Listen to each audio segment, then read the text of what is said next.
როდესაც ერთ დილას გრეგორ ზამზამ შფოთვარე ძილის შემდეგ გაიღვიძა და რატომ მაინდა-მაინც გარდასახვა. ბოლოს ავიკითხე ხა ციხეში. ტრიპინებდა ხორხის ტუბერკულოზი ქონდა. მამაკაცური საწყისი ტარაკანა როცა ხდები, მაშინაც ნარჯუნდება. ვაიმე მიშველებდა აბა ექიმთან ამ ხოჭოთი ხელში. ანალიზებს რო აიღებ და ელოდები კიბო გაქვთ თუ არა. ხალხო ექიმს დაუძახეთ. იმ თავითვე ჭანჭიკი არ დაბადებულია ჭანჭიკად ხო? და ეს ჭანჭიკობას მე აიხმან ჭანჭიკობამდეც მიყავ ხარ რაღაც დროს. მაგრამ ყდება უკვე გვიანია. ლიტერატურული მაზოხიზმიც არსებობს, ისევ რაღაც ტირილი გინდა. სანამ ყველაფერი არ დაინგრევა, მანამდე არაფერი არ იქნება. ეხა მაგის გამო მოგხვდება ჩვენ ორივეს. პირველი წინადადება რომ წავიკითხე სკამიდან ავდექიო. ეხა თუ დაიწყო რეფლექსია ქირურგმა და პოლიტიკოსმა, მე ჩამოვიქცევი ამასობაში. და სივრცე არ რჩება ჯადოსნობისთვის, მაგიისთვის. ჩვენ არ ველოდოთ ხო დეუს ექს მახინა პოლიტიკოსებს დაველოდოთ. თან გვაინტერესებს. ნიკა გვარამია გადავიდა უკვე მიტინგზე. მე რაციონალური ადამიანი ვარ ძალიან, ვინც არ იცის. 4-ის ციხის ლაურეატი. კაფკა ყველას ინსპირაცია, მას მერე ვინც არის. არა, კაფკაზე შემიძლია თავი დავდო.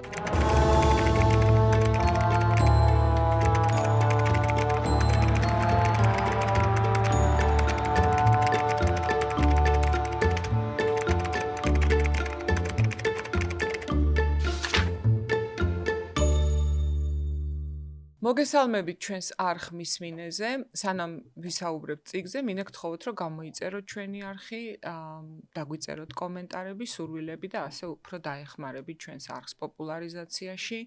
ასევე, მადლობა ჩვენ სპონსორს მთის წყალს, ეს არის წყალი ბრომატის გარეშე, ის ასპონსორებს ერთ წიგნს და საქართველოს უნივერსიტეტს, რომელსაც აქვს არაჩვეულებრივი იდეა, რომ მხოლოდ თავისუფალი ადამიანის გონებაში შეიძლება დაიბადოს სამყაროს შეცვლის იდეა.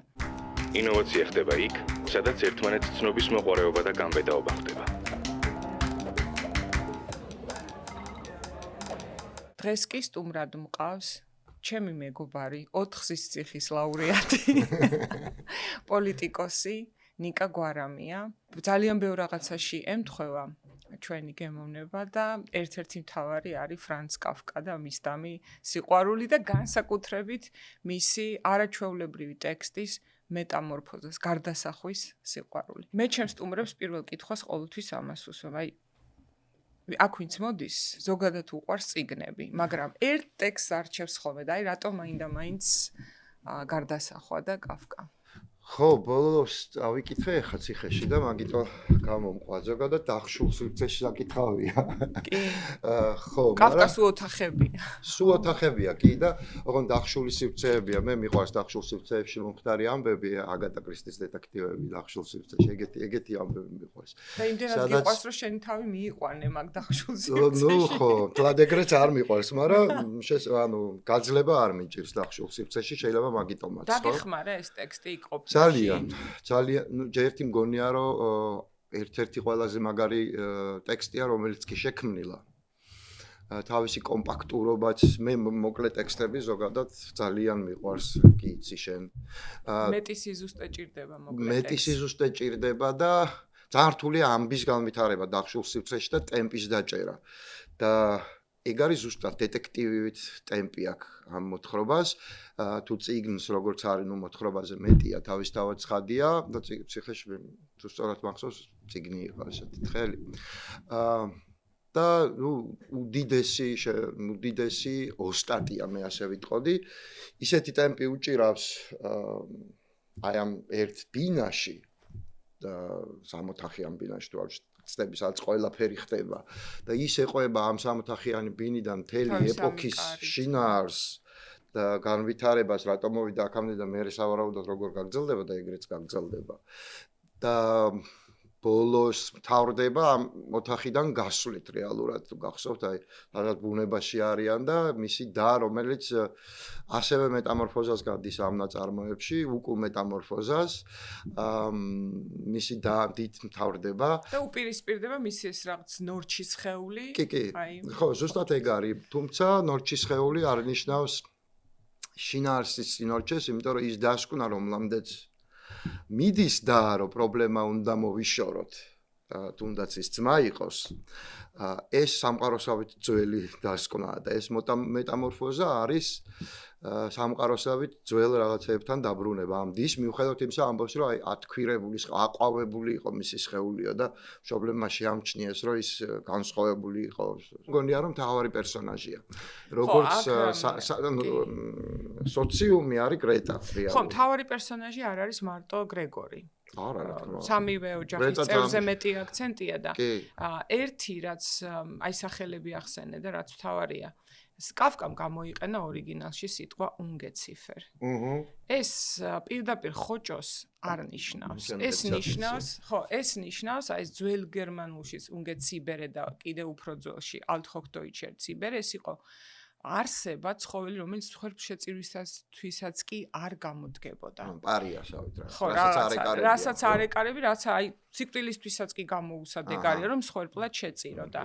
ამ სიტყვით კაფკას პერიოდში მოიხსენიებდნენ აი ესეთ გამოუსადეგარ პარაზიტ ადამიანებს, იმიტომ რომ გერმანულში ხოჭო არის, მწერი არის და ეს არ არის არც ხოჭო და არც მწერი და მიუხედავად იმისა, რომ ნაბოკოვს აქვს ძალიან კარგი სტატია, სადაც აი მთელი ნაბოკოვს აქვს სტატია, სადაც ხოჭოზე აქვს მთელი მსჯელობა აგებული, რომ ამ ხოჭოს ინგლისის მე მგონი ესპანელებმა თუ პორტუგალიელებმა თარგმნეს კოკოროჩ ტარაკანად და ეს ამბობს, რომ ზამზამ არ იცის, რომ ხოჭოა და ბაკნის უკან ფრთები აქვს. და არ იცის, რომ შეუძლია, რომ ფანჯარასთან მივიდეს და გაფრინდეს და აი ამ მსჯელობაზე აქვს ხო? და აი ეს არის, რომ ბევრი გრეგორ ზამზა, რომელმაც არ იცის, რომ გაფრენი ფანჯარასთან მისვლა და გაფრენა შეუძლია, მაგრამ თუ ამ სიტყვას მიყვები, ხო და არც ნაბოკოვმა შეიძლება არ იცოდა, რომ ungeziefer არ არის ხოჭო. ხო და შესაბამისად ძალიან ლამაზი ინტერპრეტაცია და რა მიყვარს კაფკა რის საშუალებას გვაძლევს ყველას. აი ნაბოკოვმა ხო ააგო მთელი თეორია, რომელიც არასწორი, მაგრამ ძალიან მომხიბვლელია. დაშვებიდან ძალიან კარგი იდეაზე გავიდა. აქაც ეხლა გამორიცხა ეს მამასთან ურთიერთობა, მაგრამ აქაც ნახეთ, რომ ჩვენ გვაქვს საშუალება ყველას ჩვენი ინტერპრეტაცია ქონდეს ამ ტექსტით. რომ ჩემთვის ეხლა ძალიან კარგად თქვი შენ ახსენე, რომ ჩემთვის ეს მეტამორფოზა მარტო ზამზას მეტამორფოზა და ეს პროცესი კი არ არის გრეტასიც ეს გრეტასი არის და დედა რომელიც არის შიში აი დედა და მამა არ განიცდიან მეტამორფოზებს ისე ანუ მუდმივი კონსტანტები არიან თითქოს საზოგადოების ხო და როგორი სიახლესთან წინა ზოგადად ანუ რეალობასთან შეგუება როგორც ავტორიტარულ ხაზს მამას რომელიც ნუ ძალიან ავტორიტარია მაგრამ ნუ იმ თავითვე ჭანჭიკი ამ დაბადებულია ჭანჭიკად ხო ჩვენ ხო ჭანჭიკების ეპოქაში შევდივართ ანუ რევოლუცია ხდება მაშინ ინდუსტრიული რევოლუცია მე ამას ასე უყურებ არტ-ნუვო ხდება აი ტარაკანაშავი და არტ-დეკო იწყება და დედა არის თავის წაქცევა, ანუ გაქცევა ზოგადად რეალობისგან. რა ყველგან თავს აიქცევს ხოლმე, ხო გახსოვს, რამდენჯერად შევა და ზამზას დაინახავს, იმდენჯერ გული მისდის, ხო? დედა არის შიში. და ხო, დედა შიშია და ის ძალადობა, ხო? მარტო მაშინ მობილიზდება, ავეჯი რომ უნდა გამოიტანონ, მანამდე სულ გული მისდის და ისიც იმიტომ გამოაქვთ ის ავეჯი, რომ სამუდამოდ ჩაკეტონ იმ ოთახში. და ხო გახსოვს ის თან ერთადერთი რასაც მიახტება ქალის პორტრეტია საიდან ლინკი საიდან ხო ანუ ის რაღაცა ლინკი არის ისეთი რომ მამაკაცური საწყისი ტარაკანა როცა ხდები მაშინაც ნარჩუნდება ანუ რეალურად მაგას ამბობს რომ ეს მაინც ყველაზე ძლიერი საწყისია ხო კი და თან ეს ხო არ არის რომ აი კი არის რომ გაიღვიძა და გადაქცეული იყო ურჩხო მაგრამ აი მთელი პროცესია იმიტომ რომ უკვე სხეულებრივად ხოჭოა და შიგნიდან ადამიანია ხო ეგ არის მუღამიც ეგ არის რატო გონია რომ რატო მინდა რომ მარკესამდე მივიდე იმიტომ რომ ასე ვაპირებ მეორე ჩემს საყვარელ ძალიან საყვარელ წიგნამდე ზოგიერთ საყვარელი წიგნის გავლით იმიტომ რომ ეს არის მაგიური რეალიზმის პირველი ესეთი სერიოზული ნიმუში ჩემი აზრით და მარკესიც ამბობდა რომ კაფკას წაკითხვის მერე გადავწყვიტე საერთოდ რომ მწერალი ყოფილიყავი და პირველი წინადადება რომ წავიკითხე სკამიდან ავდექიო მე არ მეგონა თუ ესეთი რაღაცის თქმა დასაშვები იყო საერთოდ ლიტერატურაში გახსოვს როგორ იწყება რომ მე ჩავიწერე მაინც ციტატა სიზუსტისთვის როდესაც ერთ დილას გრეგორ ზამზამ შფოთვარე ძილის შემდეგ გაიღვიძა აღმოაჩინა რომ თავის საშინაო საწოლში მწერად ქცეული იყო. ხო, ნუ ის მწერი რომელიც მწერიც არ არის, აი პარაზიტია რეალურად, ხო? ანუ გამოუსადეგარი, თან დამაზიანებელი, მხოლოდ იმიტომ რომ თავისი არსებობით აზიანებს ყველაფერს, სიდამპლეს ჭამს. და როგორ გათვალისწინებულია რომ ადამიანების უმეტესობას და მეც და თან მცხვენია ამის რომ ვერ დავძლი 50 წლის მანძილზე ეს წერის მიმართ აი თანდაყოლილი არარაციონალური ზიზღი. მე მაქვს არა ზიზღი მაქვს, ხო, აშიში არა მაქვს ტარაკნების, მაგრამ მეჯავრება, კი, ესე არის დანამდვილებით, ხო, რაღაცნაირები არიან, თან მათი მოშპობაც ძალიან რთულია, მაგრამ ზამზა ეგეთი არ არის, ხო? ადამიანად რჩება და იმიტომაც კვდება. რეალური ტარაკანი რო ყოფილიყო, იცოცხლება. სიმპათიურია წიგში. ზამზა არის ყველაზე კარგი. მე ზამზა მომწონს ტარაკანი როცა ხდება, ანუ ის ნაწილი მომწონს მის, იმიტომ რომ ადამიანური ცხოვრების აღწერა ცხოა. და აი რომელიც ხმიანდება რაში, ტარაკანია უკვე იცის და ნეტა მატარებელზე თუ მივასწრებ, ანუ სამსახურში წასვლაზე ფიქრობს, აი ეს მისი ადამიანური პერიოდიდან მოყოლებული სისაძაგლე, რაღაც აი სოციალური მორჩილება თითქოს მაინც მოყვება, ხო და რატო არის ახლა მაგიური რეალიზმის ამბავი? მარკესი ამ აღწერს თვითონ მაგიური რეალიზმი რა არის, რომ მაგიური რეალიზმი არ არის მხოლოდ საოცრება, რაღაცა მაგია, ნაწარმოებში, რომ მაგია თან დაყოლილი რამეა, ხო, ნაწარმოებისთვის. რაც კი დაწერილა მაგიის ელემენტები ყველგან. არა, მაგიური ხდომილებაო ისე უნდა ხდებოდეს, მაგალითად როგორც ბებია ჩემი ყვებოდა, ისე მოყვებოდა რაღაცა ამბავსო, რომ ვერ მიხვდებოდი, რომ ეს რეალური არისო. ხო, ანუ ხო, კი. რეალურად მარკესის ბავშვობა მაგიური რეალიზმი, ბევრი მოგონებაც არ დაჭირდა, თუ რაღაც განჯადოება და ეგ პერიოდია ზოგადად, ეგ კონტინენტია ეგეთი. ნახე რა იკვეთება ინდიელები, მთლიანად მაგიაში ცხოვრობენ, ესპანელები და არაბული სამყარო, ხო? ნუ ესპანეთს მოაქვს არაბული სამყარო, ხო? ყველანაირი მაგიის თანაკვეთაა, მე იქ ბოშები ცხოვრობენ, მაგ კონტინენტზე იაპონელები ცხოვრობენ, ჩინელები ცხოვრობენ, ზოგადად ეგეთი კონტინენტია უცნაური, ხო? პერუში ხდება ეს ამბავი, ერთი ძალიან დიდი მწერალი საიდანაც არის და ეს ყველაფერი იქ იკრიბება და შესაძლოა მართლა მაგიური რეალიზმის კონტინენტია, იქ ეს რეალობაა მართლა. და გახსოვს მაგრამ აი პრაღაში როგორია ეგეთი რო ხარ? არა, გოლემის ქალაქია პრაღა, არ არის უბრალო ქალაქი. და ძალიან დიდი ხანი ჯეროდათ რომ გოლემი არსებობს. და გოლემის დანახვის შემთხვევაში მე დარწმუნებული ვარ ებრაელები, რომელსაც მის ძალიან ეშინოდათ, იმას კი არ იფიქრებდნენ, რომ ეს რა არ არსებული ვნახევ, არა, იფიქრებდნენ, რომ ეს რა უბედურება გამომეკიდაო, იმიტომ რომ მათთვის ეს რეალური ამბავი იყო, რომ პრაღა თლად ეგეთი ამბავიც არ არის და ეს თან პრაღელი არ არის კლასიკურად, მოდი ასე ვთქვათ, ეს არის ავსტრიელი, არის ებრაელი, გერმანელი. კი, ოღონ აი სახლი, სადაც აი ეს გამოსასვლელი, მისაღები, მისი ოთახი, აქეთ აი ეს განლაგება გავს ზუსტად იმ სახლს, სადაც თვითონ კაფკა გაიზარდა. მაშინ დარწმუნებული ვარ, ეს თვითონ კაფკაა და ძალიან გავს ცხოვრებას.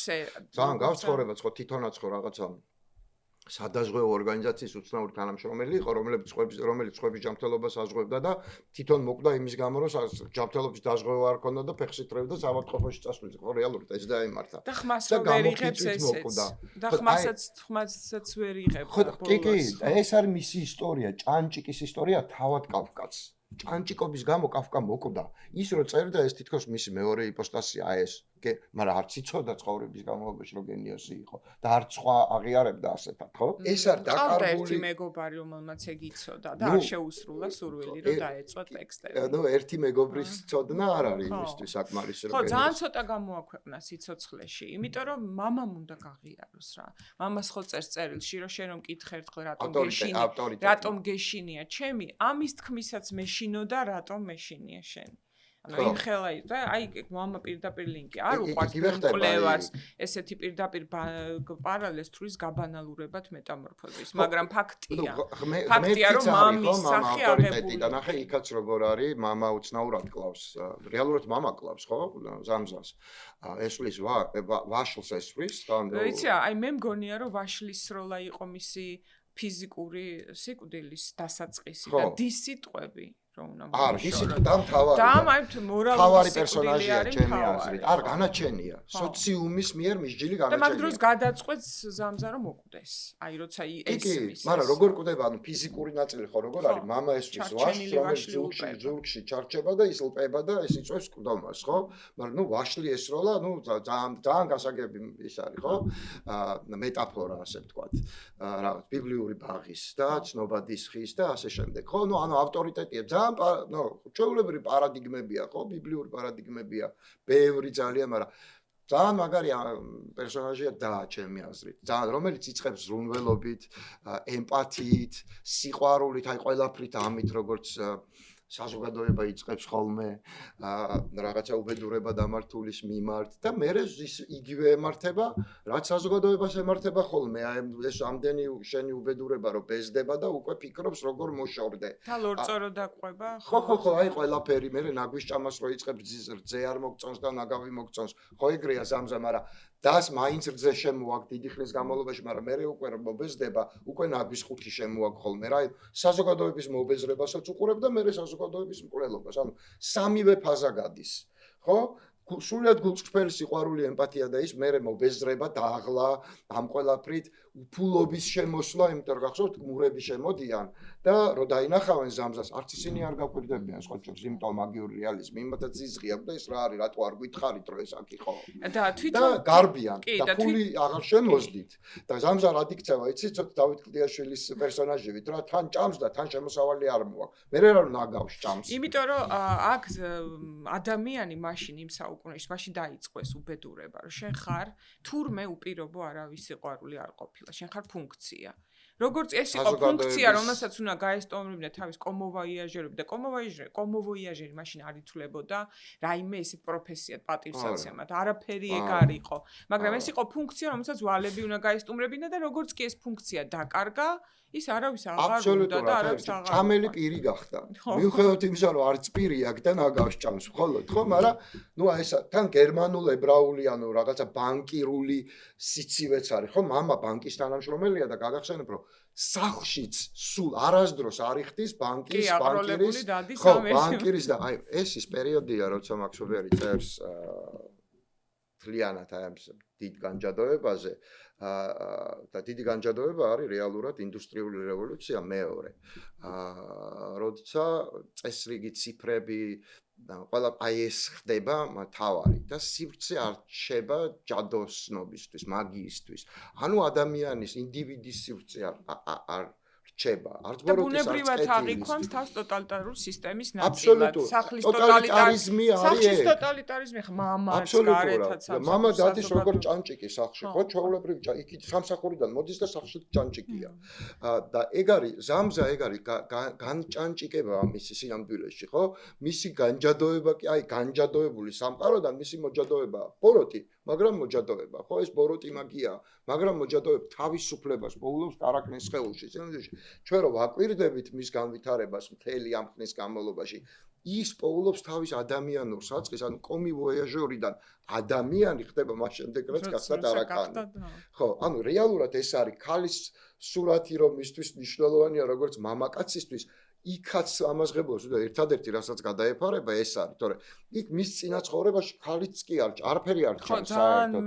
ადამიანური საწყისი არ ჩანს, მაგრამ ნახე რომ ხო იწყებს, აი ერთ-ერთი პირველ გვერდებზე ჩნდება ის რომ ღმერთო სამსახურში არ დავიგვიან ნეტად უმივასწრებ მატარებლამდე. აი ტიპიური ამას ამბობს რომ ტარაკანი და როგორი დეტალები სოსტატია. აი ჩაკეტილი რო აქვს კარები. ჩაკეტილი სამეება გაჩხაკურებას როდის გაუღებე. შიგნიდან პირველად, ხო? ესეც კომოვოიაჟერისთვისებაა, რომ სადღაც რო რჩებოდა და მიდიოდა ალბათ. მისი პროფესია გულისხმობდა, რომ რაღაცები დაქონდა ქსოვილების ნიმუშების და იკეტავდა სასტუმროში. აი ყველა დეტალი გათვალისწინებულია. რაც უფრო მეჯერ კითხულობ ამ ტექსტს, ხვდები, რომ კაფკას ერთი სიტყვა არა დაწერილი, ეს არ არის ფართო მოსმების მხატვრობა. და იცი რომ როცა გამოსაცემად გააგზავნა, კატეგორიული წინააღმდეგი იყო, რომ გარეკანზე დაეხატათ ხოჭო. მართლა? არ უნდოდა რომ ამას ქონოდა ესეთი რაღაც კონკრეტული სახე, რომ აი წარმოიდგინოს ყველა თავისი სივრცეა რეალურად. ხო, აი შენ რაღაცა ეს იმიჯი არ უნდა გააკეთო. კაფკა თვლიდა რომ ბოლომდე თვითონაც ვერ წარმოედგინა ალბათ ნაბოკოვიც ესეთ უძე ბოლომდე კარგად წარმოდგენა ანატომიურად როგორ გამოიყურებოდეს უნგეციფი არ იცოდა. მე ვხედავ როგორ გამოიყურებოდა ანატომიურად. ნახე? ხო და შენი ინტერპრეტაცია კი, აი ძალიან მნიშვნელოვანი ამბავია სინამდვილეში ეს არის ახალ სამყაროზე ბიუროკრატიაზე. ბიუროკრატია მართლა ანუ კლავს. მოდი ფორდიზმია, მოდი ასე ფორდიდან გამომდინარე. ბიუროკრატია ეს არის რა, ფორდმა მოიგონა პირველმა კონვეიერი. ანუ როცა ადამიანები დგანან და ყველა თავის რაღაცას აკეთებს, წარმოიდგინე, მანქანა მოდის, ერთმა უნდა მოუჭიროს, მეორემ რაღაცას ჩაქუჩი უნდა დაარტყას. ანუ ეს არის კონვეიერის პრინციპი და სიამოვნებაში ფორდი არის ამის სიმბოლო, ხო? მანქანების ფორდს გულისხმობ რა. ამერიკელმა ფორდმა რეალურად ანუ წესრიგი არა მეცნიერული აღმოჩენები, რაც პირობითაც საფუძვლად დაედო ინდუსტრიულ რევოლუციას, ხო? იქ ქიმია, ფიზიკა, ასე შემდეგ. არა. ამისი წესრიგში მოქცევა, ანუ სისტემატიზაცია არის ფორდის წარმოუდგენელი მიღწევა სინამდვილეში, ხო? დღეს მარტივად გვეჩვენება კონვეიერი, მაგრამ სინამდვილეში ეს არის სიმბოლო რევოლუციის, ხო? ინდუსტრიული რევოლუციის. ეგეც მნიშვნელოვანია, რომ რევოლუცია მოხდა, მაგრამ თავისუფლებისთვის ბრძოლის ნიშნით კი არა, ინდუსტრია მოწესრიგების ნიშნით მოხდა რევოლუცია.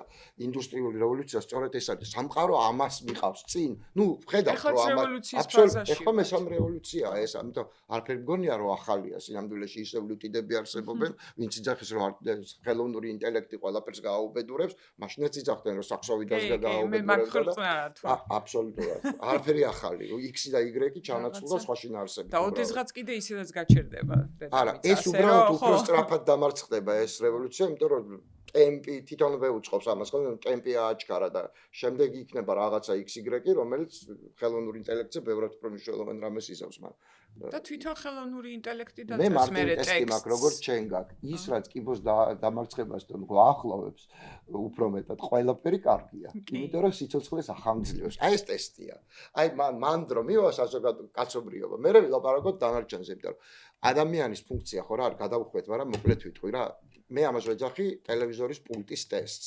კაცობრიობას ავითარებენ ზარმაცები. აი პულტი ვინც მოიგონა, იმიტომ რომ ადგომა დაეზარა და გადართვისის მოიგონა მე. აი ეს არის სიამოვნებაში ამბავი. მარტო სიზარმაცე არ ყოფნის ნიკა.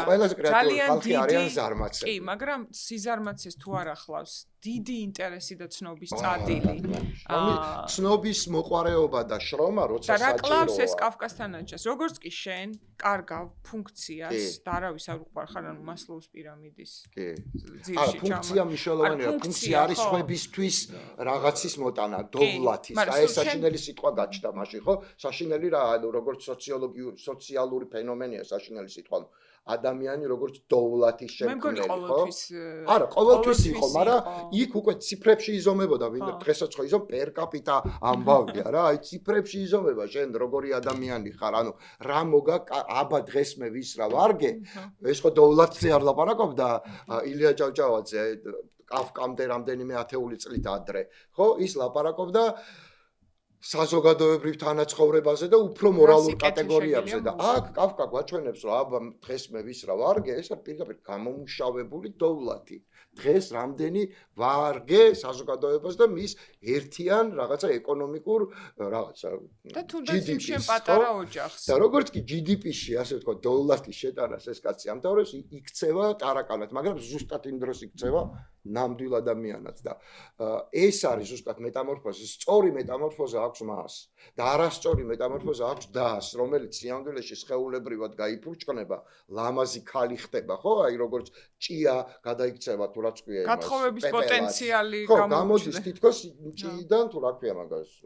პეპელად, ჭუპრიდან პეპელად იქცევა, ხო? მაგრამ კაფკა გვეუბნება რომ ჭუპრი შეიძლება უფრო კაი ტიპი იყოს ვიდრე პეპელა, იმიტომ რომ ჭუპრის ფაზაში სანამ იყო და იქ აღწერილია რომ შეუმჩნეველი არაფერი განსაკუთრებული იყო ოჯახის ჭია რაღაცნაირი ესეთი ჭუპრი მაშინ უფრო სწორი შინაარსები ქონდა მაშინ უფრო სწორი ემოციები და უფრო მაღალი მორალი ქონდა იყო მზრუნველი მოსიყვარულე და აი რო დაიწყო გამოსვლა ჭუპრიდან შუალედური ფაზა რო ქონდა ეგრევე იძახის ფრაზს რომ ჩვენ ეს უნდა მოვიშოროთ და უკვე გამოდის აი იშორებს და გამოდის კიდევაც დის სინათლეზე ლამას პეპელად მაგრამ უშინაარსო ის რომ წერლებს რა ასწავლა კაფკამ კიდევ რომ ის რა ეს რეპორტაჟული სტილი, სადაც თვითონ არაკეთებს შეფასებებს და ძალიან მშრალი ამ სიმშრალეში რამხელა ხო შეხედი მე რომ ეგ პერიოდი არ მიყვას შენი საყვარელი პერიოდი და ქართველი მწერლების საყვარელი პერიოდი და ჩემი წინასწარმეტყველება ვიდრე არა ხო კარგი ტექსტი არის თხრობელი ერთ მართლა გეუბნები რატომ მიყვარს აგატა კრისტის სხვა მწერლებზე მეტად დეტექტივის ჟანრში იმიტომ რომ აი ამ ოთახში შეუძლია წეროს ისეთი დინამიკით რომ ვერ მოწყდე ანუ მე ტექნიკურად ვიძახი. მე მიყვარს როცა სისასტიკეს. აი ამ საშინელ მეტამორფოზას ადამიანში კარგსაც უდაც. აი შეგიძლია ასეთი სიზუსტით, სიმშრალით, ზედმეტი ემოციების და შეფასების გარეშე გამხადო მე ემოციური. ან თვითონ წერალი კი არ არის ემოციური, შენ კი. ეს არის წიგნი, რომელზეც მე გრეგორ ზამზაზე ეხა ბოლოს რო წავიკითხე უკვე ამ მასაკში, დიდი ხანი არ მქონდა წაკითხული სხვა ჭორ ციხეში წავიკითხე და ეხა სანამ შენთან მოვიდოდი კიდე ერთხელ და ყველას ვურჩევ. ციხეში როდის? დარდობდი ეხლა ბოლო ციხეში. და დარდობდი როგორც ნამდვილ ადამიანს. მართლა რამდენიმე დღე სუმიტრიალებდა თავში, ოღონდ ციტატები და სიმშვენიერე კი არა მხოლოდ, იმიტომ რომ ესე წამსთან ბეჭდავ. სუ პატარა რაღაცას მოგიყვები, გერმანიაში რო ვიყავი 2002 წელს. გავიცანი რამდენიმე პოლონელი. და ერთს ერქვა გრეგორი. და დანარჩენებს რაღაცნაირი კაცი იყო, აი არასასიამოვნო, ხო არის უსიმპატიო. და ერთმა ჩემმა მეგობარმა სხვა პოლონელმა თქვა, რომ აი გრეგორ ზამზაა. მე ამის მიმართ გამიჩნდა ძალიან დიდი როგორც გერმანელები ამბობენ აი ესეთი რაღაცნაირი წამერი იმედგაცრუება, იმიტომ რომ ესე იგი ამას კაფკა ვერ გაუგია მეთქი, გრეგორ ზამზას რატო იყენებს? ერთ-ერთი ყველაზე პოზიტიური პერსონაჟია. რატომ ავირჩიე ეს ციგნი? იმიტომ რომ დღევანდელობამდე მინდა მივიდე აუცილებლად თან. ეს არის რკინის გალია სინამდვილეში იმდროინდელი გერმანია ასე რეფლექსიის დრო, ანუ კაფკა რეფლექსირებს. კაფკა არჩევს წარსულს და ვერ ხედავს მომავალს. და არც აქვს მას მომავალი, ესე კვდება რამდენიმე წელიწადში ამ ციგნიდან. ვერ ხედავს და კვდება პრაქტიკულად დაცლილი, ანუ ღონემიხდილი კვდება რა, ძალიან მძიმე კვდება, ანუ მძიმედ რა, ანუ სასიცოცხლო ენერგიებისგან იცლება მას რაღაცა უცნაური ტრიპინებდა ხორხის ტუბერკულოზი ქონდა. იქაც ხო ტრიპინებს ზამზა. როგორც ტარაკანია, ტარაკანს ისეთი ბგერების გამოცემა შეუძლია, დიდი იყო და ამიტომ ალბათ პატარას უფრო პატარა აქვს და ბგერებს გულისხმობდა. წრიპინებდა როგორც ტარაკანი თვითონ ნაწარმოებში არ, ნუ ძალიან კაფკა ზამზა. ზამზათან როგორც წერება ხო გახსოვს სამსა, ეგრევე წერება კაფკა ზუსტად ესე იმეორებს, ხო? და ზამ კიდე მარტოობას ზამნე თუ რაღაცა ჩეხურ სიტყვასაც გავს, სადაც მარტოობას გავს ზოგადად ვაკაურ გვარს უფრო ჩეხურს. თვითონ გვარი ნაწარმოებია, მაგრამ რაღაც ზამნე თუ რაღაცა ნიშნავს ჩეხურად ეს ძირი არის მარტოობის საინტერესოა. და თან ნახე ხა როგორ იღვიძებს, ისევ დაუბრუნდები ინდუსტრიულ რევოლუციას, გაიღვიძა აღმოაჩინა თავის უყურე გრეგორ ზამზამ შფოთვარე ძილის შემდეგ. შფოთვარე ძილიდან იღვიძებს რეალურად, უბრალოდ კი არ გაიღვიძა. შფოთვარე ძილის შემდეგ გაიღვიძა ესე ყვება, ასე ეს პირველი წინადადებაა ნაწარმოების. ჩემთვის ამიშოვანია ყველგან გავხსნელი წინადადება, როგორც მარკესის მოყვარულისთვის ბუნებრივია. და რას გვეუბნება, ოღონდ იმ შფოთვარე სიზმარს, საერთოდ არც არ გვეუბნება ამ შფოთვარე სიზმარზე მე. უბრალოდ შფოთვარე სიზმარი აქ ვიცით. ეს რა პერიოდია, როცა ინდუსტრიული რევოლუცია კლავ და იწყება ჯანყი ერთგვარი ხელოვნებაში. ეს არის არტ-ნუვოს პერიოდი და რომელიც მე არ მიყვარს, ერთგვარი როკოკოა იმ პერიოდის, აი ზედმეტად ჩახუჭუჭებული და ჩაჩუქურთმებული, აი დეკადანსია რა, აი იწყება აჯანყებას ამ სწორხაზოვნების წინააღმდეგ ზედმეტად მოგონილი არასწორხაზოვნებით რა, ხო გახსოვს არტ-ნუვო როგორია, ბარსელონა არტ-ნუვოში აშენებული, ახლა უკვე იმ არქიტექტორის გვარიც ვამწყდება ხო ხვდებით ჩემს სკლეროზის ამბებს. ხო, ანუ არა რეალური, არა სამყაროს რეალობასთან შეუთავსებელი რაღაცით იწყება ჯანყი, რომელიც ვერასოდეს ვერ გახდება გამარჯობა, ანუ მეინსტრიმი ვერასდროს ვერ გახდება არტ-ნუვო, რატო? იმიტომ რომ ეს არ არის სამყაროს ფორმები. სამყარო არის სიმეტრიებზე დაფუძნებული, სიმეტრიაა სამყაროს ფორმა სინამდვილეში და იმიტომ იმარჯვებს ინდუსტრიალიზაცია, რომ ის გერმანიის შემოდის მეტი დოზით უკვე ჩეხეთში, ვიდრე გერმანია ინდუსტრიალიზაცია სინამდვილეში, როგორც წესრიგი გერმანია ყველაზე მეტად იღებს ამას, ხო? მიუხედავად იმისა, რომ ბევრად უფრო ადრე დაიწყო სხვა ქვეყნებში ინდუსტრიალიზაცია. გერმანია არასოდეს არ ყოფილა ფლაგმანი, სულ ჰოლანდია, ინგლისი და ახლა უკვე ამერიკის შეერთებული შტატები იყვნენ, მაგრამ რომ მიმღეობა ყველაზე მაღალი ქონდა და საზოგადოების გადაწყობის კუთხით, იმიტომ რომ კანონმორჩილების ყველაზე მაღალი ინდექსია, ხო და კანონი რა არის? საზოგადოებრივი წესრიგის დადგენის ინსტრუმენტი, არაფერი არ არის სხვა კანონი. რეალობაში ესეა, ხო? და იმიტომ რომ კანონის მიმღეობა აქვს, ანუ ავტორიტეტის ყველაზე მაღალი მორჩილება აქ კანონის მაღალი ავტორიტეტი არ არსებობს ნორმალურ სახელმწიფოში რა თქმა უნდა ჩვენ თავს არ გულისხმობ საზოგადოებრივი გადაწყობის კუთხით ყველაზე უფრო მეტად ასე ვთქვათ ანარეკლი ხდება ეკონომიკური წესრიგის ეკონომიკური ცხოვრების წესის და შემდეგ ასეთია გერმანია ზუსტად და ამას გვაჩვენებს რომ ჭანჭიკი ადამიანი შეუძლებელია როცა მთელი ქვეყანა კონვეიერი ხდება ფორდის კონვეიერი არ შეიძლება რომ ადამიანი ჭანჭიკი არ გახდეს იმიტომ რომ კონვეიერში ყველაფერი მოწესრიგებული უნდა იყოს ბოლო ადამიანამდე მაქს ვებერი სწორად ეს არის როგორი წარმატებულია ბიუროკრატიის ქვეყანა როგორც სოციოლოგი ამას აღწერს მაგრამ როგორც სოციოლოგიის უკვე ადამიანური ნაწილის და სოციოლოგია ძალიან სინთეზური დარგია მე ის ძალიან მიყვარს იმიტომ რომ ერთის მხრივ არის ფსიქოლოგია და მეორის მხრივ არის სტატისტიკა, ხო? აი ორი ურთიერთ გამომრიცხვა. სოციოლოგიის სტატისტიკური საწყისით როგორი მაგარია, ბიუროკრატიული ქვეყანა, მაგრამ ფსიქოლოგიური საწყისით როგორი უსივცოა, უჰაეროა და როგორი რკინისგალია. დიდი განჯადოება, ამიტომაც ქვია ადამიანური სივრცის მოსპობაა განჯადოება, ხო? და ეს ჭანჭიკობას მე აიხმან ჭანჭიკობამდეც მიყავხარ რაღაც დროს. აიხმანია, ხო? აიხმანი. ზამზა რო დარჩეს შეიძლება გახდეს აიხმანი მომავალში. საბოლოო ჯამში ზამზა რო დარჩენილიყო ადამიანად აიხმანი შესაძლოა გამხდარიყო. მაგრამ აიხმანობა რო არ შეუულია კაფკას ანუ ზამზას. ამიტომ ტარაკანად იქცევა და კვდება. არა, კაფკაზე შემილია თავი დავდო რო არ გახდებოდა. არა, რა თქმა უნდა, თავი. არა, ნაირი. წიასწარმეტყველებაა რომ ეგ არ შეუულია და კვდება. და აიხმანი ძალიან მალე ხდება, გაჩნდება როგორც ფენომენი. იმიტომ რომ აიხმანი პირველი მსოფლიო ომის დროინდელი კაციც არის, არ არის მარტო მეორე მსოფლიო ომის დროინდელი. ზოგადად ეს ხო მარადიული თემაა, რომ შენ როგორც კი იჯერებ რომ ხარ პატარა კაცი, აი რა დიდი სისტემის პატარა ჭანჭიკი, პასუხისმგებლობას იხსნი. პასუხისმგებლობას კვინტესენციური ბოროტება არის ჭანჭიკში. მაგრამ რა არჩევანია? და ეს უნდა მოვიშოროთ, აიხმანი აბრა არის. ეს უნდა მოვიშოროთ, აი დის ტექსტი არის მთელი ფაშისტური რეჟიმი. კი ესენი უნდა მოეშორებიათ ებრაელები და მოიშორეს.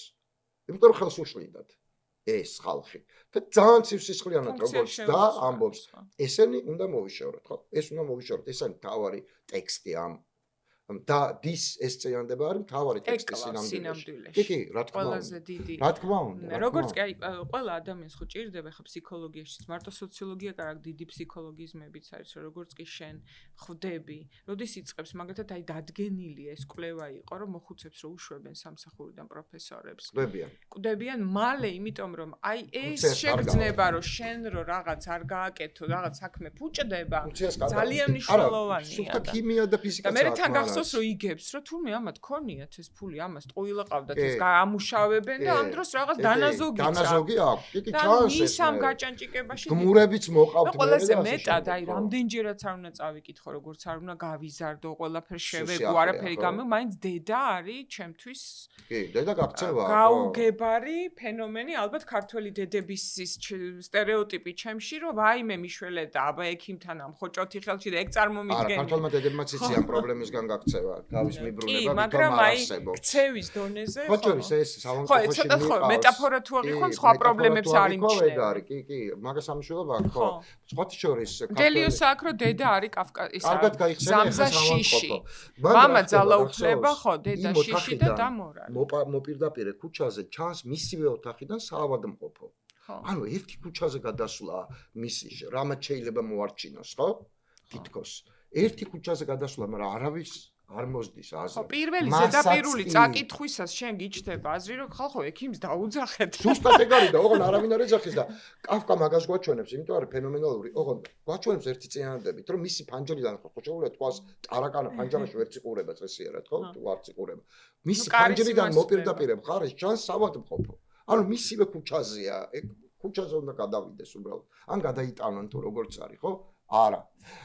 და ესეც არ ხდება. მე როდისღაც რო უთავისუფლებენ ოთახს, ამას უნდა რომ საწოლი ედგას, ერთადერთი მიზნით რომ საწოლის ქვეშ უნდა იყოს შემძვრალი. კი. და იქ იცხოვროს, აი ჭანჭიკიდან მოყოლებული, იქ ეკუთვნის ტარაკანს ყოფნა. ხო, რაღაცები არ მე თვითონ ბრაზდება იმებზე, რასაც აღმოაჩენს რომ წინა ცხოვრებიდან დარჩა, ხო? აი მთელი აღშფოთება მე მოსდის რომ მატარებელზე დაგვიანებაზე იფიქრა. ეს მნიშვნელოვანი წინადადება, ნეტა მატარებელზე ხო არ დამაგვიანდება, ხო? ანუ მაგრამ შლის ბოლომდე და ხედავთ ჩვენ რომ ისიც ხედავს რომ იქნებ ესეც სიზმა სანამ არ მოკვდება მანამდე ვერ წაშლის ჭანჭებს სრულად საკუთარ თავში. აი ეს არის პრობლემა კავკასიც და მე აკუტაგავასი იქით ხო აკუტაგავა თვითონ იკლავს თავს ამის გამო თვითონ კვდება ნახე ეს არის რკინის გალია რა ანუ რეალურად რკინის გალიაშია ფენომენია ეს რკინის გალიის როცა ჭანჭიკებს რკინის გალიებში ცხოვრობდნენ ანუ ეს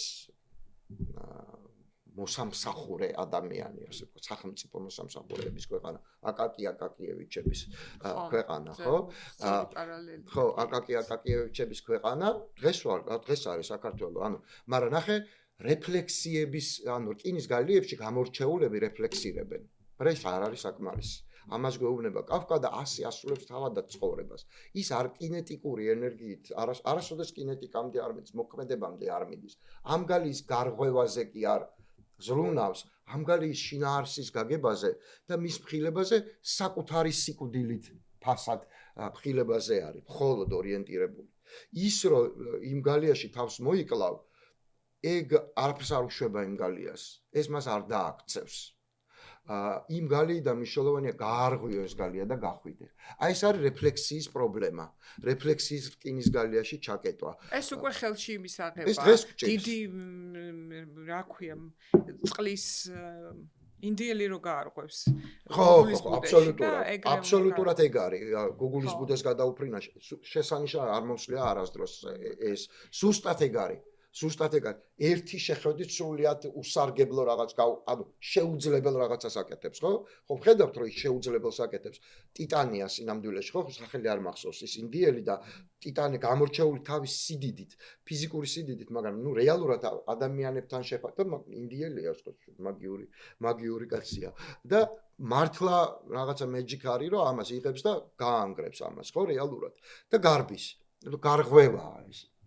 და ყველა გარბისთან მარტო თვითონ კი არა ყველა მიყვება ანუ საზოგადოებას ჭირდება წინამძღოლი რომ გაარღვიოს გალია მაგრამ მანამდე რეფლექსი თვითონვე წინამძღოლი შესაძლოა მაგრამ დაგზათელილი მერანო ჩემო მაინც დარჩება ეგ არის მნიშვნელოვანი ბარათაშვილის მერანში და არა სიკვდილი მერანის მხედრის არა იქ სანამ მაგმერფი არ გამოჩნდა ვიღაცა ხო, ესეთ ვიღაცები ყოველთვის არიან საზოგადოებაში. ეს სანამ არ გამოჩნდება, მანამდე თელიერი ვერ თავისუფლად. ან ვიღაცამ უნდა იყოს თავის თავზე სიკვდილი. ხო, ვიღაცა უნდა იყოს ემოციური. ხო, მაგრამ რო დაუბრუნდეთ გრეგორ ზამზა ამ თავის თავზე ამას ვერც კაფკა ვერ იღებს. ვერც კაფკა ვერ იღებს ამას, ანუ თავისი ცხოვრების მოჯადოებული წრიდან ვერ გადის ის. ნახე, იმდენად მოჯადოებულია ეს წრე და იმდენად რკინის, რომ იქვე იმავე გალიაშია მისი ჯანმრთელობის მდგომარეობა. წარმოიდგინე სადაზღვევო ჯანმრთელობის დაზღვევის აგენტი კვდება, იმიტომ რომ სამართლობაში მისასვლელი არა. და ფულს ვერ იღებს, შვებულებას ვერ იღებს, რომ სადღაც წავიდეს, და ვერ ეუბნება, არა ეკუთვნის თუ რაღაცა და ვერ ეუბნება, რომ კვდები და გამიშვით. როცა ეთქვის უშვებენ. მაგრამ კვდება უკვე გვიანია. ეს კავკას რეალური ისტორია ხდები და ჯანყი საკუთარ გალიაშიც კი ვერა კავკას. ნუ ეს ასეა, რეალური ისტორია. ასევეა ზამზა. ზამზა მის რომ უნდა მოკვდეს.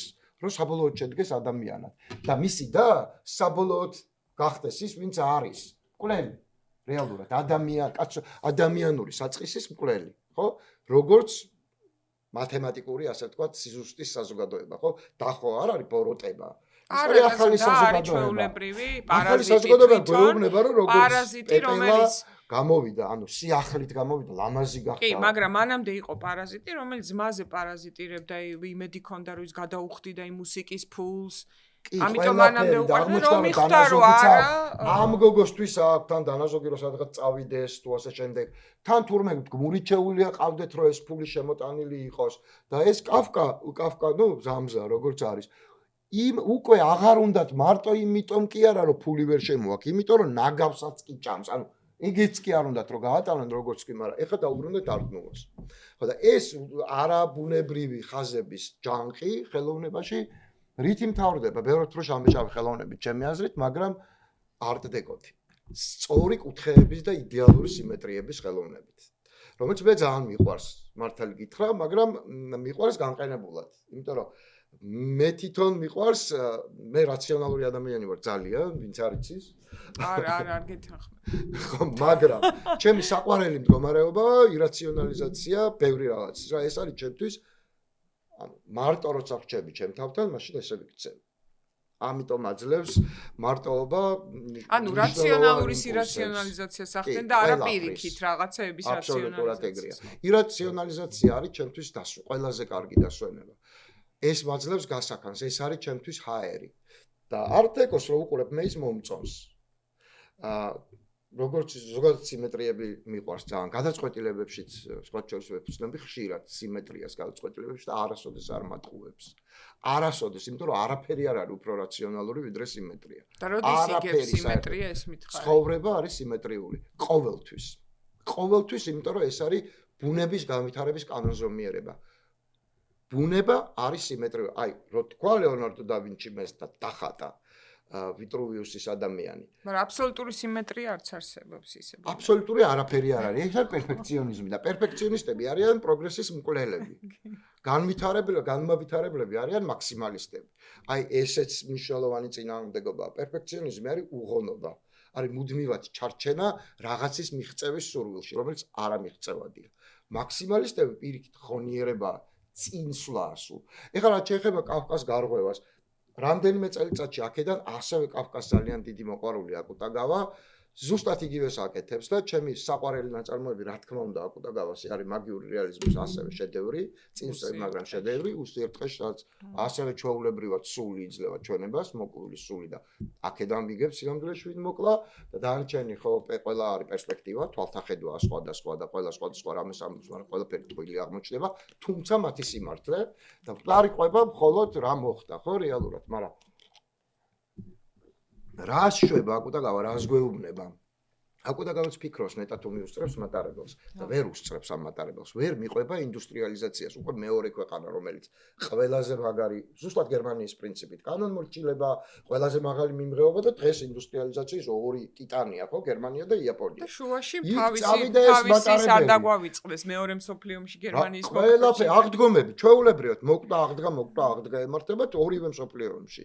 და ეს ვერ უსწრებს ამას, რა, ეს არის ძველი იაპონია, რომელიც ვერ ეწევა ახალ მატარებელს, ვერ ეწევა ინდუსტრიულ იაპონიას და რაშორება თავს იკლავს. იმიტომ რომ კავკასგან განსხვავებით ამას არ ჭირდება რომ ღონე მიხტილი მოკვდეს. ეს იაპონური კულტურაა. ეს იკლავს თავს ციანიდით. ხო, იკლავს. ძალიან კლასიკური მეთოდით, არა იაპონურით, რაღაც სიახლეს ხარკს უხდის, ამ ფორმით მაინც ეწევა მატარებელს და ხმალს კი არ გაიჭობს. ციანიც დალევს, როგორც ინგლისურ დეტექტივებში, ხო? მაგრამ თავს იკლავს. მას არ ჭირდება ღონე მიხტილი, იაპონელისთვის სირცხვილია, უძალობა და ღონე მიხტილი სიკვდილი, ხო? თუ მას შეუძლია რომ თავი მოიკლას, ის მოიკლავს თავს და ასე იქცევა. ეს კაფკა ოღონდ იაპონიის კონტექსტში. სინამდვილეში ისინი ერთნაირად კვდებიან. ერთი ფიზიკურად ღონე მიხტილი და მეორე სულიერად ღონე მიხტილი. ამის მერე, ნუ რეალურად ამის პარალელურად, მაგრამ ეს პროცესი შენი საყვარელი მდინარე, ეგრეთ წოდებული ლიტერატურული მდინარე, კულტურული, ყველანაირი მდინარე, ცნობიერების ნაკადი და მდინარეზე უფრო მნიშვნელოვანი სტრიმი, ნაკადი იწყებს განვითარებას, ხო? უდიდესი მწერლებით, რა თქმა უნდა, ალბათ ყველაზე კლასიკის მერე, ყველაზე უფრო გავლენიანი ლიტერატურული მიმდინარეობით, ხო? მოდერნიზმით. და მოდერნიზმში არტ-დეკოს შემდეგი ფაზაა ზუსტად ხელოვნებაში. კაფკაც მოდერნიზმია. კაფკა ყველაფერია ჩემი აზრით, ხო? კაფკა იმიტომ არის ძალიან დიდი, რომ ის სამ ეპოქას კრავს. ეს არის კლასიკური ლიტერატურა, განვითარება იმ თავისი სტილის, რომელიც არტ-ნუვოს სიკვდილი, არტ-დეკოს დასაწყისი, არტ-დეკოსთან შეუგუებლობა და მოდერნიზმის საფუძველი და ოღონდ მოდერნიზმის დამანგრეველი მაგიური რეალიზმიც კაფკაა, ხო? ეს რაღაცა ძალიან გრძელი პერსპექტივის კაცია, დიდი პერსპექტივის კაცია. ალბათ ერთ-ერთი ყველაზე დიდი მწერალია სავარაუდოდ. ყველას ინსპირაცია. ყველას, უკლე ეგეთი უნივერსალური ტექსტი დონ კიხოტიც კი არ არის. და სიტყვა არის, ჩვენ ახლა შეგვიძლია ვთქვათ და შენ გითქვამს კიდევაც გონი ეთერში, რომ დაერქვა რაღაც როცა ხდება აბსურდული, კაფკიანური.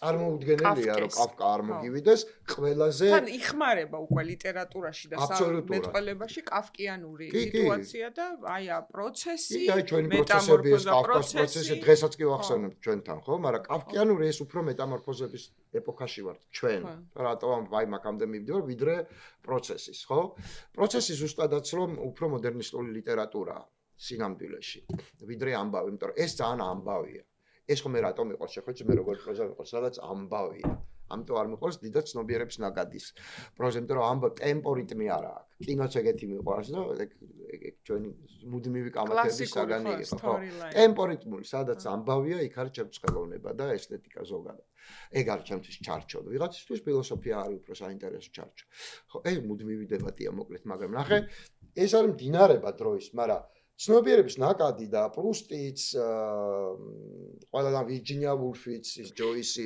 დამღლელი თავის ტკივილი სამტეხი და ასე შემდეგ ჯოისი არის მოძრაობა წარსულიდან აწყობდე ეს არ არის არც ერთი წინ მოძრაობა არც ერთი ნაბიჯი არ არის წინ ისევ რეფლექსიის ჩარჩოში ჩაკეტვა ან წარსულიდან აწყობდე მოძრაობა არის რეფლექსია არაფერი არ არის სხვა ეს არის დეკონსტრუქცია მხოლოდ დეკონსტრუქცია ანუ კაფკას ანუ მეტამორფოზების შემდეგი ნაბიჯი იმიტომ არის მოდერნიზმი რომ დეკონსტრუქციას ახდენს ეს არის მისი მთავარი ამოცანა მაგრამ დეკონსტრუქცია არ არის არც რეკონსტრუქცია არ არის წინგადადგმული ნაბიჯი და რეკონსტრუქციის ფაზაში გადავდივართ უკვე დროი როცა ჩერდება გოდოს მოლოდინში სადაც დრო გაჩერებულია და რეკონსტრუქციის ასე ვთქვათ ვაკუუმია დრო გვაქვს არც გოდოს მოლოდინი არ გიყვარს გიждები აბსოლუტური შედევრი არაფერზე.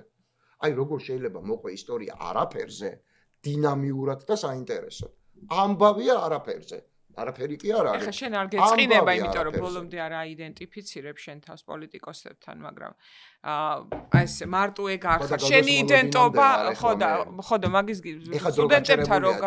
სტუდენტებთან რო გავდივართ ხოლმე და ვკითხულობთ, რომ და არა მარტო სტუდენტები ეს აზრი გავრცელებული არის, დიალოგები, როგორ შეიძლება რომ იყოს არაფერზე როგორ და არა მარტო ზოგადად აი ეს აბსურდის თეატრის დიალოგები ძალიან გავს პოლიტიკოსების ინტერვიუს ტელევიზიებში ხოლმე. აი ძალიან ხო და ეს ზედმეტი კომპლიმენტია ტელევიზიის პოლიტიკოსებისთვის ჩემი აზრით. შეიძლება რო აწყო რო გააშალაშინო კარგად გავა. შეხვეცი რომ მე ამბის მოყვარული კაცი ვარ და დიდად ანუ ულისას წაკითხოს ჩემ ცხოვრების ერთ-ერთ თავარ ტრავმად ასე ვთქვათ მივიჩნევ დღემდე. რატო იტანჯება ყველა? ხო ქონდა ჩვენ ახალგაზრდობაში იყო ეს თვითძალადობა ეს წაკითხული მაქვს მინდა რომ კონდეს ამბავში რა ნუ საინტერესო იყო მაგრამ ყოველი გვერდი იყო ძალადობა საკუთარ თავზე ღიად ვამბობ და არასოდეს არ მიუბრუნდები ასეთ წიგნებს არ უბრუნდები არასდროს მე ვიცი რომ მიუბრუნდები სიპერეში სიპერეში არ ვიცი რა მოხდება ხო და რას ვამბობ ხო გოდოს მოლოდინში ვართ ჩვენ ოღონდ იმიტომ კი არა რომ ვიღაცას და რაღაცას ან ამას ველოდებით იმიტომ რომ გოდო არავინ არ იცის რა არის ამ შეაფერი არ არის მოლოდინია მათ თავარი სიტყვა და არა გოდო ირაციონალური სინონიმია გოდო რა. შენ ეთანხმები როგორც მომლოდინე კაცი რაღაცის მუდმივ ბოლო წლების არა, შენ გინდა არ გინდა იყავი რაღაცას ხან განაჩენს ელოდები, ხან რაღაცას არა, სხვა რაღაცას ფსიქოლოგიაში არის ლოდინი ყველაზე მძიმე. ყველაზე უარესია. მძიმე მდგომარეობა, მაგრამ ჯობია რომ გითხრა რომ აი შენ არ გიშვებთ. აბსოლუტურად ეგრეა. კატასტროფაა. მოლოდინი არ ყველაზე. მაგიტომ ვამბობ, ეს არის რა, ფსიქოლოგია. რაც იცი იმის მოლოდინიც ყველაზე ცუდია.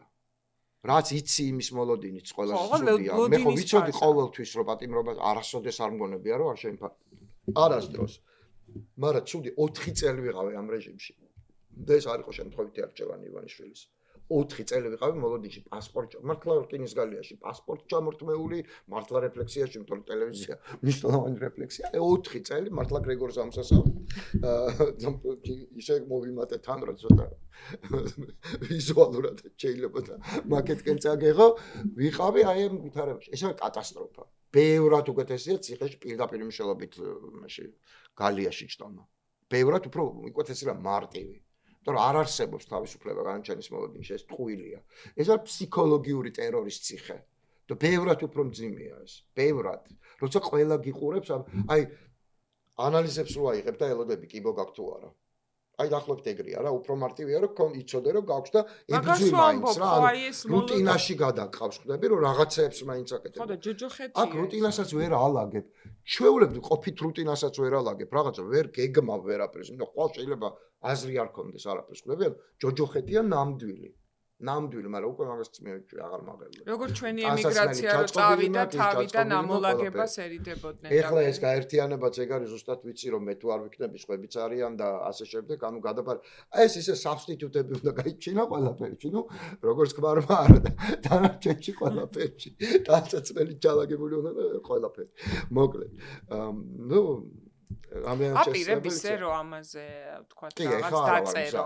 ეხლა არა ვარ მზად ემოციური გაცილება მჭირდება. ეხლა შალამოვი კი ამბობდა რომ ციხე გამოცდილება რომელიც არ ჭირდება ადამიანს სინამდვილეში, მაგრამ ყველანაირი ჭირდება ადამიანს არა, ციხე არ გზრდის დაჭირდებოდა, იმის მერე რომ ცხოვრების გაგრძელება შეიძლებაოდეს. თუმცა არა, გულაგის გამორჩეული ადამიანისთვის ალბათ ჭერშიც რო იყურებოდეს იქაც რაღაც გამოის, ანუ ყველაფერი გამოცდილება, მაგრამ ზოგადად ძალიან ბევრი გამოცდილება რომელიც ჭირდება. ძალიან ბევრი ეგეთ გამოცდილება. მთავარია გამოცდილება გახადო გამოყენებადი. თორე ძალიან ბევრი გვაქვს ისეთი გამოცდილება, რომელიც არ გჭირდება. ძალიან ბევრი, როგორ დევნილობა საჭირო გამოცდილება იყო, დევნილობა არის ჩემი მთავარი ცხოვრების მთავარი გამოცდილება. ხო, მაგრამ დევნილობა იყო პროცესი, რომელიც შენ უნდა ახალი რეალობის მიღების გრადობა შეიძლება იყოს. ეს გამოცდილება სრულია. 4ჯერ ციხეში კატასტროფული გამოცდილება იყო, დამინგრია ცხოვრება, ანუ ყველაფერს. ელემენტარულ ცხოვრებას და სახლიც კი არ მქონდა, ნახე, ქუჩაში დარჩენის გამოცდილება არავის არ ჭირდება. მაგრამ ეს ისე აძლიერებს, ისე ხერხემალს, ისე გიმყარებს. ხო და ციხე როგორ აძლიერებს, ციხე რა თქმა უნდა აძლიერებს. გააჩნია ადამიანს, ეხლა ბევრია ვინც თავსებადი არ არის ამასთან და არ არის დასაცინი, როცა ადამიანები ციხეში ვერ ძლebენ, ან ადამიანები გაურბიან ციხეს და სხვა ნუ ეგ ეხლა განვითარების ისეთი დაბალი საფეხურია, რომ რაღაცაზე დასცინი ადამიანს, რაც შენ არ იცი რა არის. ციხე არის ეგზისტენციალური გამოწვევა. ეს არ არის უბრალოდ სადღაც ჩამსვეს. თორე ფსიქიკისთვის ეს არის ეგზისტენციალური გამოწვევა.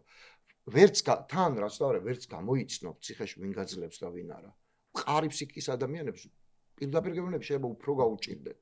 მოქნილობა ფსიქიკის, აი ფლუიდურობა, ხო, ცოტა ისეთ შენზე გეტყვი რა ერთ რაღაცა, სუპირველად, სუპერ რაღაც რო გამოშრო დიდი ხანი, მე ხო გიცნობ კარგად ეხა ყველა მიცის რა არის დასამალი და აი რო წარმოვიდგინე შენი აი ეს ზედმეტი ემოციურობა იმაზე რომ იქ რაღაცა ჰიგიენა, რაღაცეები ნუ არ იქნება და შეიძლება გადაირიოს იქ რომ აი ეს რაღაცა ხო არის ადამიანები აი ხა ამას ვერჯერ გამიგეს ხუისგანს უბრალოდ მათი უფლების გარშე ვერ ვიტყვი ისთვის რომ პრობლემაა ის რომ ციხეში არ არის ისე შხაპი, არ არის ისე საჭმელი, არ არის ისე ლოგინ.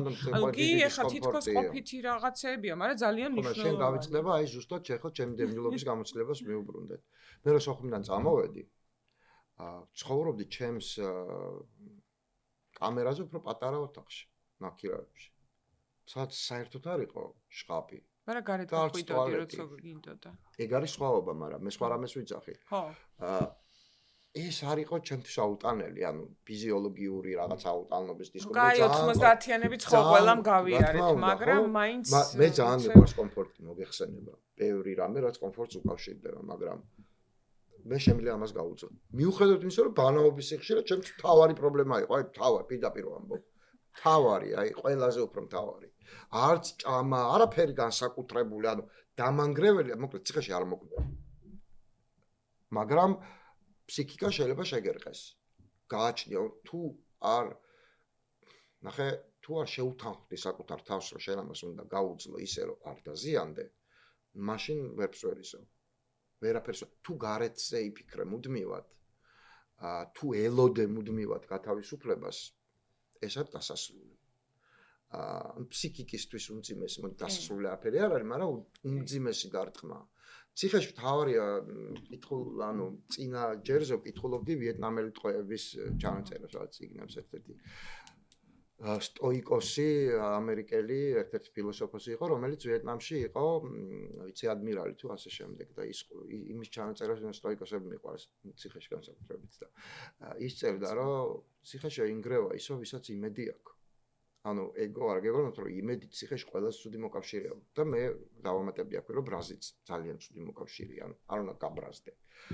იმედი შეიძლება გამოსვლის არ ქონდეს, მაგრამ ეგ ხა ძალიან არასწორი ის არის, რომ რაღაცის იმედი ადამიანს ჭირდება გამოსვლების ამზასავით. გამოსვლაზეა ლაპარაკი. გამოსვლის იმედი. ყოველ ჯერზე, ანუ ჯერო კვდებოდნენ ისინიო, ვინც კვდებოდნენ, იქ უკვე ახლა წამებაც იყო და ასე შემდეგ, ხო ის არ არის ჩვეულებრივი ციხე. ჯერო კვდებოდნენ ისინიო, ვინც ელოდებოდა, რომ შობას გამოუშვებდნენო. მე ყვდებოდნენ ისინიო, ვინ ჩობას არ გაუშვეს და ელოდებოდნენ, რომ Thanksgiving Day-ზე გაუშვებენ თუ რაღაცა. ყველა საბოლოო ჯამში ან გატყდა, ან მოკვდა ისინი, ვინც ელოდებოდნენ, რომ მათზე გაიღებდნენ რაღაცა წყალობას და გაუშვებდნენ. მე მქონდა იმედი რისი მქონდა გეტყვი, რომ თემები გაძლებენ გარეთ. ანუ Deus Ex Machina-ს არ უნდა ელოდე, რომ რაღაცა წინან ჩამოვარდება და დაგიშვებს. არ უნდა ელოდო და სხვა შორის უკვე მწერლობაშიც ეგ ძალიან დიდი ის არის რა, ადრე რო შეეძლო ხა ევრიპიდეს Deus Ex Machina ჩამოეშვა, ეხლა ეგ ძალიან Deus Ex Machina, ხო, ის ჩანდა. როგორ ფიქრობ, ჩვენ არ ველოდოთ ხო Deus Ex Machina, პოლიტიკოსებს დაველოდოთ. მაგას ვამბობ. პოლიტიკოსებს თუ რა ვიცი რას Deus Ex Machina არ არსებობს. ნახე, ეხლა ჩვენ სად ვართ, აი ამ რო წერეთ ხო, აი ამ გზა გამოვიარეთ, გოდომდე მივედით. ჩვენ ეხლა დრო არის გაჩერებული. და დეკონსტრუქცია გავაკეთეთ ჩვენი საერთო მეგობრების და ბევრის მოწოდებით რეფლექსია იმდენი ვქენით რომ ჩავჭით დიდი ხანი რეფლექსირებთ და რეფლექსია ძალიან მოხერხებული პოზაა მეგობრებო. ძალიან მოხერხებული პოზაა, მუდმივად ჩარჩენა შეიძლება და კომფორტი რეფლექსიის ის არის სულ გამართლება გაქვს რომ რაღაცას შეისწავლო. ეხლა ვართ გაჩერებული დროის პირობებში, რეკონსტრუქციას ვაკეთებთ, რაღაცა რა მოხდა, ეხლა დეკონსტრუქცია უკვე დავასრულეთ. დეკონსტრუქცია დავასრულეთ, ეხლა ფაზს ვაწყობ და აი შეიძლება უსასრულოდ გაგრძელდეს, რეკონსტრუქციას ვაკეთებ და ეს არის გოდო, რა თქმა უნდა, ამის მერე იმედია მთავარ ფაზას გადავახტებით, რომელიც სარტყმადრა კამიუმ თქვეს, რომ აქ გამოსავალი მარტო სიკვდილი კი არ არის პერსონალური. სამყარო უნდა დაიქცეს. კამიუს აქ არაჩვეულებრივი გამოსავალი არ არის. კამიუს ინსპირაციაც იყო კაფკა. კაფკა ყველას ინსპირაცია, მას მერე ვინც არის, ამას ღრმად დარწმუნებული ვარ. და კამიუ იძახის, რომ შავი ჭირია რა, ქალაქი უნდა დაინგრეს, აღარ უნდა არსებობდეს, მორჩა. ყველაფერი, ეგზისტენციალური კრიზისის ამბავი, უნდა მორჩეს. აღარ გამოსავალი არ არის, არც სიკვდილი არ არის გამოსავალი, სიკვდილი სულ არ ყოფილა როგორც გამოსავალი. არაფერი აღარ უნდა იყოს, სანამ ყველაფერი არ დაინგრევა, მანამდე არაფერი არ იქნება. და რო ყველაფერი დაინგრევა, არაფერი არ იქნება, გახდება გამოსავალი. აი ეს ამბავია, ეს აბსურდი. და აბსურდის მთავარი კაცი ეგ არის მოგეხსენებათ. და ამის მერე ასე მოიპარება ფეხის წვერებზე თავარი კაცი ჩემი აზრით მე-20 ლიტერატურაში ეს არის მარკესი. რომელიც ამბობს მაგის გამო მოგვხვდება ჩვენ ორივე. არა, რატომ მოხდება? ჩემი აზრი ეგეთია, რა ვქნა. ხო, იცი, მანდაც გიგძალავს ლიტერატურული ტოტალიტარიზმიც არსებობს. და შენ არა, შენ არა, მაგრამ ეგ ძალაუფლება არსებობს. არ არსებობს იქ, სადაც არ არის დამორჩილებული. ხო. ტოტალიტარიზმი იქ არ არის, სადაც დამორჩილებელია. ტოტალიტარიზმი არსებობს მხოლოდ იქ, სადაც არის დამორჩილებული. ნებაყოფლობით დამორჩილებული. და ნებაყოფლობით შენ არ ემორჩილები და ამიტომ ვიღაცას არ უყვარს. არასდროს გამორიცხულია. ტოტალიტარიზმი შენ არ უნდა შექმნა ტოტალიტარიზმი როგორც რეციპიენტმა ამ სისტემის, როცა შემოგთავაზებენ რომ დამემორჩილე. არ უნდა დაემორჩილო, მაშინ ვერ შედგება ტოტალიტარიზმი. იმიტომ რომ თუ დაგიმორჩილებენ ძალით, ყოველთვის რჩება გამოსავალი აჯანყდა. ყოველთვის. და ეს გამოსავალი უნდა გამოიყენო და ზუსტად მანდ ვართ ბატონ მარკესთან, რომელიც რაშვება, იქაც არის კონვეიერი. ბანანების ქარხანა ხო გახსოვს? ხო, როგორ არა ეხლა. დაბრაგვისის ბანანების ქარხანას ვერ მოიკიდებს იქ ფეხს ბანანების ქარხანა. დედისტირებაა ბევრი სხვა და შემდეგ და რა ხდება? შავჭირი კი არ ანგრევს ქალაქს. 4 თვე თუ რამდენიღაცა დიდი ხანი მოდის წვიმა, რომელიც ჩამორეცხავს ამ ყველაფერს. და მარკესი არის მოქმედების კაცი. აი ეგ არის. კინეტიკური ენერგიის აფეთქება ხდება იქ. მარკესი ამიტომ მაგარი გახევს ყველაფერს, ხო? ცნობიერების ნაკადებიან ყველაფრიან. გახევს პირდაპირ მნიშვნელობით. მაგრამ იქვე გვეუბნება, რომ ეს რაციონალიზაცია, დეკონსტრუქცია, რეკონსტრუქცია საჭიროა. იმიტომ რომ მარტო წინსვლა და გონებრივი მუშაობის გარეშე მთავრდება ხესთან მიბმით. როგორც უსაყვარლესი კაცი, რომელიც ბევრად საყვარელია ნებისმიერი თავის თავში ასე ვთქვათ, გონებრივი ონანიზმით დაკავებული ხალხი, რომლებიც ორგაზმამდეც ვერ მიდიან ამ ყველაფრის მერე. ხო, იმიტომ რომ ეგ არის ცნობიერების ნაკადი, ორგაზმით არ მთავრდება, არც მათ შორის გონის ორგაზმით, მუდმივი პროცესია, ცნობიერების ნაკადი პროცესის ამბავია, ხო? მაგრამ იმ კაცს აბავენ ხესთან, იმიტომ რომ გიждდება. მარტო მოქმედებაზე ორიენტირებულია რაციონალიზაციის გარეშე, ხო? მან კინეტიკა რაციოს გარეშე არის სიგიჟე და რაციო კინეტიკის გარეშე არის თვითიზოლაცია და სიკვდილი. აი ეს არის ამბავი და ჩემს ძვირფას თანამოქალაქეებს მინდა მოუწოდო სწორედ აქეთკენ. ხო, აი ხა მოწოდებით რომ რეფლექსიის გალია გავარღვიოთ და ვიაროთ არაცნობიერების ნაკადის წარსულიდან აწყობდე, არამედ აწმყოდან მომავალში. ანუ კინეტიკური ენერგია, ანუ იმპულსი ენერგეტიკული არა მხოლოდ ემოციური, ენერგეტიკული იმპულსი გჭირდება, გადაწყვეტილება გჭირდება, ნაბიჯი გადავდგა წინ და ეს ნაბიჯი წინ მხოლოდ სისტემასთან დაპირისპირება. მაშინ დღეს შენ უნდა მოგეტანა ტექსტი, ჩემო ნიკა. ჩვენ ხო რაღაცნაირად ეს ლიტერატურული მაზოხიზმიც არსებობს, ისევ რაღაც ტირილი გინდა. ყველა წაკითხვის დროს ჯერ ხო კაფკა მიყვარს, იმიტომ რომ ისე მოკვდა არ იცოდა რამდენად გენიოსი იყო. მე ეს გრეგორ ზამზა ხომ იცოდი, ჩვენ ახლა გვინდა ესე იგი ტექსტი, რომელიც იქნება ჩვენი შპარგალკა. აჰა. როგორ უნდა დავინახოთ, რომელიც ნობიერების ნაკაჩია, რა ჩვენ ტანჯვის გარეშე არ შეგვიძლია. ტექსტი როგორი არ უნდა იყოს.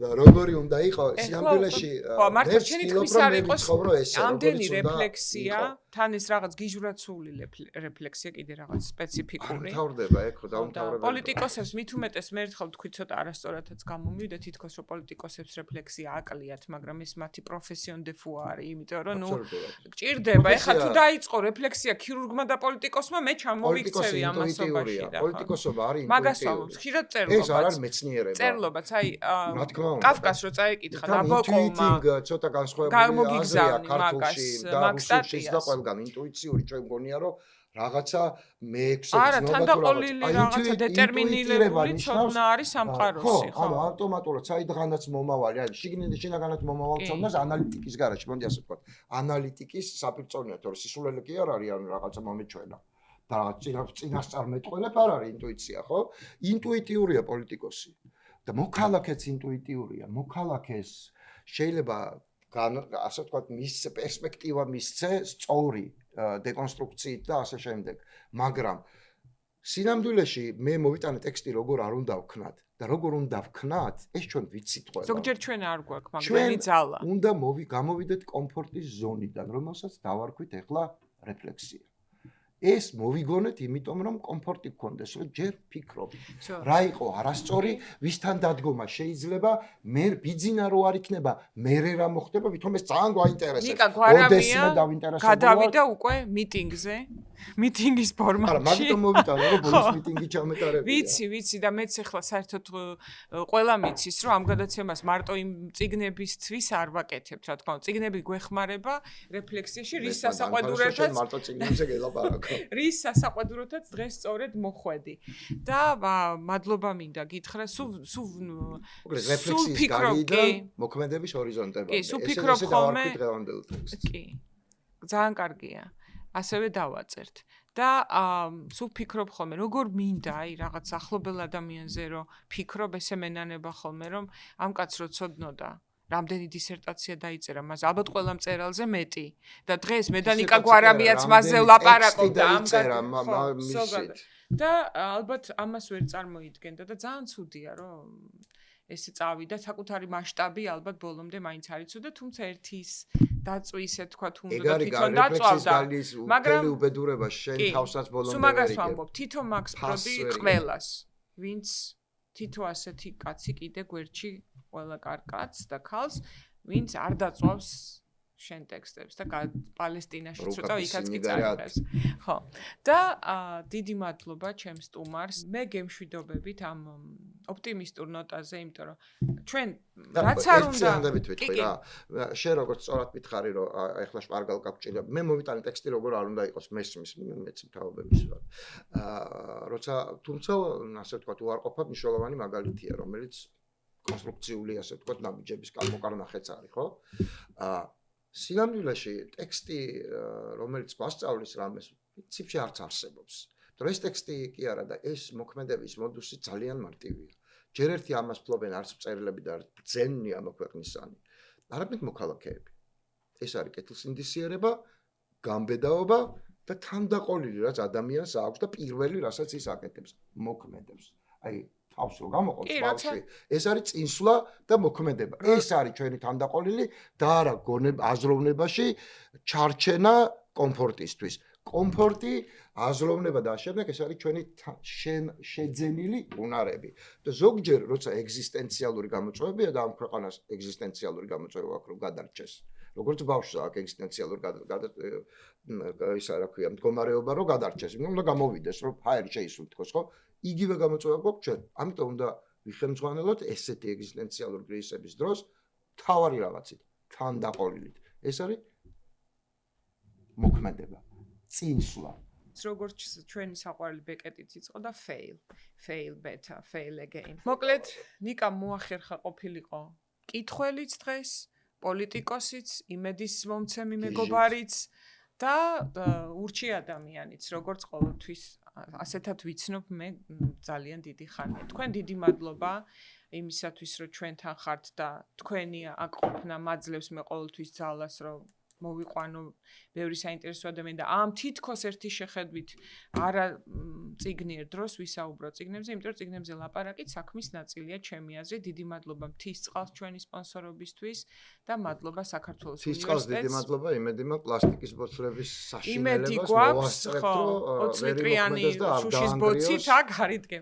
ხოთა შორის მე წარმოვიდგინე აქეთ რომ 20 ליטრიანი ბოცი დგას და იქით და რომ ვლაპარაკობ და ძალიან ისეთია, კაფკიანურია ესეც.